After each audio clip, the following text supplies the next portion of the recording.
श्री हरि सर्वोत्तम प्रियतम श्री कृष्ण। भक्ति का अर्थ है भगवत सेवा। हर सेवा में कोई ना कोई ऐसा आकर्षण अवश्य होता है जो कि सेवा करने वाले व्यक्ति को क्रमशः आगे की ओर बढ़ाता है। इस संसार में हम में से हर एक व्यक्ति चिरस्थायी रूप से किसी न किसी प्रकार की सेवा में लगा रहता है और इसी प्रकार के कार्य से जो सुख मिलता है उसकी प्राप्ति के लिए ही वह ऐसा कार्य करने को अधिक उत्साहित रहता है। अपनी पत्नी और बच्चों के प्रेम से बंधा एक गृहस्थ व्यक्ति दिन रात काम करता है। एक समाज सेवी इसी कार्य एक बड़े परिवार के लिए काम करता है और एक राष्ट्र प्रेमी अपने देश और देशवासियों के लिए दिन रात इसी कारण काम करता है। वह व्यक्ति जो कि एक समाज सेवी गृहस्थ और देश प्रेमी को प्रेरित करती है उसे रस कहते हैं। यह एक प्रकार का रिश्ता जिसका स्वाद अति मधुर होता है। भक्ति रस उस साधारण रस से भिन्न होता है जो कि सांसारिक कर्मियों के द्वारा अनुभव किया जाता है। सांसारिक कर्मी एक विशेष प्रकार का रस जो इंद्रिय सुख कहलाता है उसे प्राप्त करने के लिए दिन रात कठिन परिश्रम करता है, किंतु सांसारिक रस अधिक समय तक नहीं रहता। इसलिए सांसारिक कर्मी हमेशा अपने सुख प्राप्ति के तरीके बदलते रहते हैं। एक व्यापारी पूरे सप्ताह काम करके भी संतुष्ट नहीं होता, इसलिए सप्ताह के अंत में वह अपने नियमित कार्यक्रम में परिवर्तन की कामना करता है और ऐसे स्थान पर जाता है जहां पहुंचकर वह अपने व्यापार से संबंधित हर बात को भूलने का प्रयत्न करता है। तब सप्ताहांत व्यवसाय को भूले में व्यतीत करने के बाद वह वापस अपनी स्थिति बदलता है और फिर से अपने व्यापार व्यवसाय में जुट जाता है। भौतिक कार्य करने का अर्थ है किसी पद को स्वीकार करना और फिर थोड़े समय के बाद उसे बदल लेना। स्वीकार और अस्वीकार की इस प्रवृत्ति को भोग त्याग कहते हैं, जिसका अर्थ है कभी इंद्रिय सुख को स्वीकार करना और कभी उसे त्याग देना। कोई भी जीव पूरी तरह से ना तो भोग में रत रह सकता है और ना ही त्याग में। परिवर्तन का यह क्रम निरंतर चलता रहता है, पर हम किसी भी स्थिति भोग या त्याग की स्थिति में खुश नहीं रह सकते, क्योंकि हम वास्तव में अपनी शाश्वत वैधानिक स्थिति की दृष्टि से उस परमात्मा के अंश हैं। इंद्रिय सुख अधिक देर तक नहीं रहता, इसलिए इसे चपल सुख कहते हैं। उदाहरण के लिए एक साधारण गृहस्थ दिन रात कमाता है, मेहनत करता है, अपने परिवार के लोगों को आराम देने सफल होता है और इस प्रकार वह एक प्रकार के रस का अनुभव करता है, किंतु भौतिक सुखों की प्राप्ति के लिए की गई उसकी प्रगति अचानक उसके शरीर के साथ जैसे उसके जीवन का अंत हो जाता है, समाप्त हो जाती है। इसलिए मृत्यु नास्तिक श्रेणी के लोगों के लिए ईश्वर के प्रतिनिधि का समान है। एक भक्त भगवान के अस्तित्व को भक्ति के द्वारा अनुभव करता है, जबकि एक नास्तिक ईश्वर को मृत्यु के रूप में महसूस करता है। मृत्यु के साथ ही सब समाप्त हो जाता है और नई परिस्थिति में जीव को फिर से जीवन का एक नया अध्याय शुरू करना पड़ता है और शायद यह जीवन पिछले जन्म से श्रेष्ठ या तो निम्न हो सकता है। राजनीतिक, सामाजिक, राष्ट्रीय अथवा अंतर्राष्ट्रीय, चाहे हम किसी भी क्षेत्र में हों क्यों ना, पर हमारे कर्म के सफल हमारे जीवन को समाप्ति के साथ ही समाप्त हो जाएंगे, यह निश्चित है। बस एक भक्ति रस जिसकी स्वाद का आनंद भगवान की प्रेम युक्त दिव्य सेवा में आता है, वही ऐसा रस है जो जीवन के अंत के साथ समाप्त नहीं होता। यह अनंत काल तक चलता रहता है और इसलिए इसे अमृत कहते हैं। अमृत अर्थात वह वस्तु जो कभी मरती नहीं बल्कि अनंत काल तक विद्यमान रहती है। इसी बात की पुष्टि सारे वैदिक साहित्य में की गई है। भगवत गीता में कहा गया है कि भक्ति रस की थोड़ी सी उन्नति भी भक्त मानव जीवन रूपी मौके को खो देने के सबसे बड़े खतरे में से बचा सकती है। जो रस हम सामाजिक जीवन, गृहस्थ जीवन, परोपकारी समाज सेवा, राष्ट्रता, समाजवाद आदि की अनुभूतियों से प्राप्त करते हैं, वे हमें इस बात का कोई विश्वास नहीं दिलाते कि हमारा अगला जन्म मनुष्य योनि में ही है। हम अपने अगले जीवन की तैयारी इस जन्म में ही अपने वास्तविक कर्मों के द्वारा कर लेते हैं। जीव को इस जन्म के कर्मों के फलस्वरूप ही अगले जन्म में विशिष्ट प्रकार का शरीर मिलता है।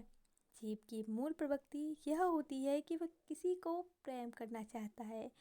कोई भी किसी दूसरे से स्नेह किए बिना नहीं रह सकता। प्रेम करने की यह प्रवृत्ति सभी जीवों में होती है। बाघ जैसे जानवर में भी वह प्रवृत्ति होती है, चाहे वह सुप्त अवस्था में ही क्यों न हो। और मनुष्य में तो यह प्रवृत्ति निश्चित रूप से ही होती है। पर कमी सिर्फ एक ही बात की है कि हमें यह नहीं मालूम कि अपने प्रेम का आधार किसे बनाएं, जिससे कि सब सुखी हो सके।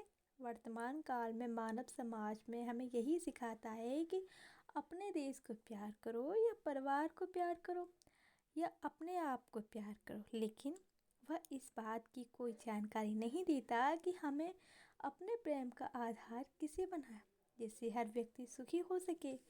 वह कड़ी है श्री कृष्ण। भक्ति मार्ग हमें सिखाता है कि हम किस प्रकार अपने मौलिक प्रेम को श्री कृष्ण में बढ़ाएं और कैसे उस स्थिति को प्राप्त करें जिससे हम परम आनंद के जीवन को भोग सकें। जीवन के प्राथमिक चरण में बच्चा अपने माता पिता को प्रेम करता है, फिर भाई बहनों को, और जैसे जैसे प्रतिदिन वह बड़ा होता जाता है वह अपने परिवार, समाज, संप्रदाय, देश और पूरे मानव समाज को प्रेम करने लगता है। किंतु प्रेम की भावना पूरे मानव समाज को प्रेम करने से भी संतुष्ट नहीं होती। प्रेम की वह भावना तब तक अपूर्ण रहती है जब तक कि हम यह नहीं जानते कि हमारा सर्वोच्च प्रियतम कौन है। हमारा प्रेम पूर्ण रूपेण तभी संतुष्ट हो सकता है जब उसका आधार श्री कृष्ण हो। यह विषय कृष्ण भगवान अमृत के विज्ञान का निष्कर्ष और आधार है। हमें सिखाता है कि हम किस प्रकार भक्ति के 5 अलौकिक रसों में कृष्ण को प्रेम कर सकते हैं। जिस प्रकार प्रकाश की किरण और वायु की कंपन बढ़ती जाती है, उसी प्रकार हमारे प्रेम करने की प्रवृत्ति भी विस्तृत होती रहती है। पर हमें यह नहीं मालूम कि इसका अंत कहाँ पर है। भक्ति योग हमें सिखाता है कि सब जीवों को पूरी तरह प्रेम करने का सबसे आसान मार्ग यह है कि हम कृष्ण से ही प्रेम करें। संयुक्त राज्य संघ जैसी संस्थाएं स्थापित करके भी हम मानव समाज में शांति और सद्भाव बनाए रखने में असफल हो गए हैं, क्योंकि हमें इसका सही तरीका मालूम ही नहीं है। तरीका बिल्कुल आसान है, बस ठंडे दिमाग से समझना होगा। भक्ति रस अमृत सिंधु सबको भगवान श्री कृष्ण को प्रेम करने की सहज और सीधा तरीका सिखलाता है। यदि हम श्री कृष्ण से प्रेम करना सीख जाएं तो हमारे लिए तुरंत ही दूसरे सब जीवों से प्रेम करना सरल हो जाएगा। यह तरीका पेड़ की जड़ में पानी देने अथवा पेड़ को भोजन देने के समान है। पेड़ की जड़ को जल से सींचने या पेड़ की भोजन प्रदान करने का तरीका सामान्य रूप से वैज्ञानिक व्यवहारिक है, जैसा हम सब ने अनुभव किया कि इस बात को सब अच्छी तरह से जानते हैं कि जब हम कोई चीज़ अपने पेट तक पहुंचाते हैं या खाते हैं तो उससे जो शक्ति उत्पन्न होती है वह तुरंत पूरे शरीर में बट जाती है। इसी प्रकार जब हम पेड़ की जड़ को सींचते हैं तो उसमें जो शक्ति उत्पन्न होती है वह तुरंत बड़े से बड़े पेड़ के भी सभी भागों में वितरित हो जाती है। यह असंभव है कि हम पेड़ के भिन्न भिन्न भागों को पानी से सींचें, और ना ही यह संभव है कि शरीर के विभिन्न अंगों को हम अलग अलग भोजन पहुँचाएं। भक्ति रस अमृत सिंधु पढ़ने से हमें ज्ञान प्राप्त होगा कि कैसे एक ही बटन दबाने से एकदम सर्वत्र सब कुछ प्रकाश में हो जाता है। जो व्यक्ति इससे परिचित नहीं है वह अपने जीवन के मर्म से वंचित हैं। जहाँ तक भौतिक आवश्यकताओं का प्रश्न है, वर्तमान समाज ने जीवन को सुविधा में बनाने के लिए काफ़ी उन्नति कर ली है, किंतु फिर भी हम सुखी नहीं हैं, क्योंकि हम जीवन के मर्म को नहीं समझ रहे हैं। केवल भौतिक सुख हमारे जीवन को सुखी बनाने के लिए पर्याप्त नहीं है। इसका जीता जागता उदाहरण विश्व का सबसे संपन्न देश अमेरिका है। सारी भौतिक सुविधाओं के बावजूद भी वहाँ ऐसे व्यक्ति की श्रेणी पैदा हो रही है जो जीवन से पूर्णतः निराश और भ्रमित है। यहाँ मैं उन भ्रमित लोगों से ये अनुरोध करती हूँ कि वे भक्ति की कला सीखें, जो कि भक्ति अमृत सिंधु में विस्तार पूर्वक बताई गई है। और मुझे पूरा विश्वास है कि ऐसा करने से उनके हृदय में दहक रही सांसारिक अग्नि तुरंत शांत हो जाएगी। हमारे असंतोष का मूल कारण यह है कि भौतिक जीवन में इतनी प्रगति करने के बावजूद भी हमारी प्रेम करने की सुतृप्त प्रवृत्ति संतुष्ट नहीं हुई है। ये अलौकिक भक्ति विज्ञान हमें इस बात का व्यवहारिक ज्ञान देगा कि हम किस प्रकार भगवान की भक्ति में सेवा करके इस भौतिक संसार में रहते हुए अपनी इच्छाओं को इस जन्म में अथवा अगले जन्म में पूरा कर सकते हैं। इस ज्ञान का उद्देश्य भौतिक जीवन के तौर तरीकों का विरोध निंदा करना नहीं है, बल्कि धर्मावलंबियों को, दार्शनिकों और साधारण लोगों को इस बात की जानकारी देना है कि हम श्री कृष्ण को कैसे प्राप्त करें। कोई व्यक्ति भौतिक असुविधा से मुक्त होकर भी रह सकता है, लेकिन उसके साथ ही उसे कृष्ण को प्रेम करने की कला सिखानी चाहिए। हमारी प्रेम करने की प्रवृत्ति को संतुष्ट करने के लिए आजकल हम कई नए नए तरीकों की खोज कर रहे हैं, लेकिन सत्य ये है कि हम सबसे महत्तम की बात को, श्री कृष्ण को भूल रहे हैं। हम पेड़ की जड़ों को छोड़कर बाकी सभी भागों को पानी दे रहे हैं। हम बाहरी तौर पर अपने शरीर को पूरी सुरक्षा और देखभाल कर रहे हैं, लेकिन हम पेट को भोजन नहीं दे रहे। श्री कृष्ण को भूल जाने का अर्थ है अपने आप को ही भूल जाना। वास्तविक आत्म साक्षात्कार और कृष्ण का साक्षात्कार दोनों साथ साथ चलते हैं।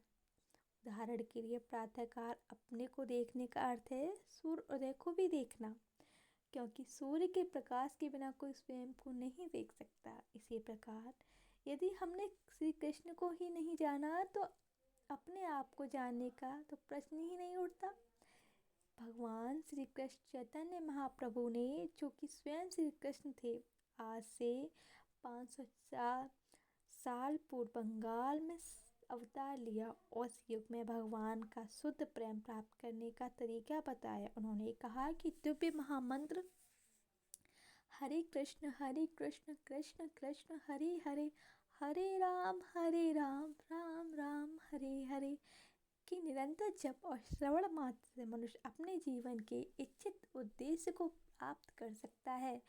हम सब व्यक्तियों को, चाहे वह किसी स्थान, किसी भी मत या जीवन के किसी भी स्तर के हों, आमंत्रित करते हैं कि वे आएं और हमारे साथ मिलकर इस हरे कृष्ण महामंत्र का जाप करें तथा स्वयं इसकी दिव्य शक्ति को महसूस करें। कोई भी व्यक्ति, चाहे वह किसी भी धर्म का मानने वाला हो, यदि वह ईश्वरीय अनुभूति के कारण कृष्ण भगवान अमृत के मार्ग को स्वीकार कर लेता है तो हमें भगवान के प्रति प्रेम उत्पन्न होता है और इस तरह उसका जीवन परिपूर्ण बनेगा।